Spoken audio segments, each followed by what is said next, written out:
நீலகிரியில் வெளி மாவட்டம் மற்றும் மாநிலங்களிலிருந்து வரும் வாகனங்கள் தடை செய்யப்பட்ட பிளாஸ்டிக் பொருட்கள் கொண்டு செல்ல வருகிறதா என மாவட்ட ஆட்சியர் லட்சுமி பவ்யா தண்ணீரு திடீர் ஆய்வு மேற்கொண்டார். இது குறித்தான கூடுதல் விவரம் செய்தியாளர் சுரேஷ்குமார் வழங்க கேட்கலாம்.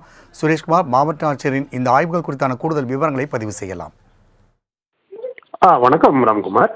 பள்ளியூர் சூழல் மண்டலமான நீலகிரி மாவட்டத்தின் இயற்கை சுற்றுச்சூழல், காலநிலை மற்றும் வனவிலங்குகள் ஆகியவற்றின் நலனை கருத்தில் கொண்டு உயர்நீதிமன்றம் 18 வகையான பிளாஸ்டிக் பொருட்களுக்கு பயன்படுத்த தடை விதிக்கப்பட்டுள்ளது. குறிப்பாக பிளாஸ்டிக் டம்ளர்கள், தட்டுகள், 1 லிட்டர் மற்றும் 2 லிட்டர் வாட்டர் பாட்டில்கள் உள்ளிட்ட பிளாஸ்டிக் பொருட்களை பயன்படுத்த முற்றிலுமாக தடை விதிக்கப்பட்டும், வணிக நிறுவனங்கள் மற்றும் கடைகளில் அவ்வப்போது நகராட்சி மற்றும் பேரூராட்சி அதிகாரிகள் மூலம் பிளாஸ்டிக் பொருட்கள் விற்பனை செய்யப்படுகிறதா எனவும் மாவட்ட நிர்வாகம் மூலம் கண்காணிக்கப்பட்டு வருகிறது.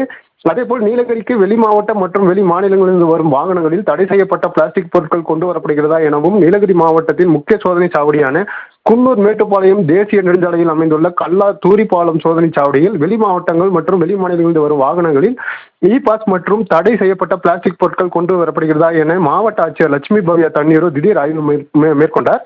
அவ்வாறு பிளாஸ்டிக் பொருட்கள் கொண்டு வந்த வாகன ஓட்டிகளுக்கு அபராதங்கள் விதித்தும் பிளாஸ்டிக் பொருட்களையும் பறிமுதல் செய்யப்பட்டது. இதனைத் தொடர்ந்து நீலகிரி மாவட்டத்தில் உள்ள அனைத்து வணிக நிறுவனங்கள் மற்றும் கடைகளில் தடை செய்யப்பட்ட பிளாஸ்டிக் பொருட்கள் பயன்படுத்துதல் மற்றும் விற்பனை செய்தல் அபராதம் விதித்து கடும் நடவடிக்கை எடுக்கப்படும் எனவும் மாவட்ட ஆட்சியர் எச்சரிக்கை விடுத்துள்ளார். ராம்குமார். சுரேஷ்குமார், தகவலுக்கு நன்றி.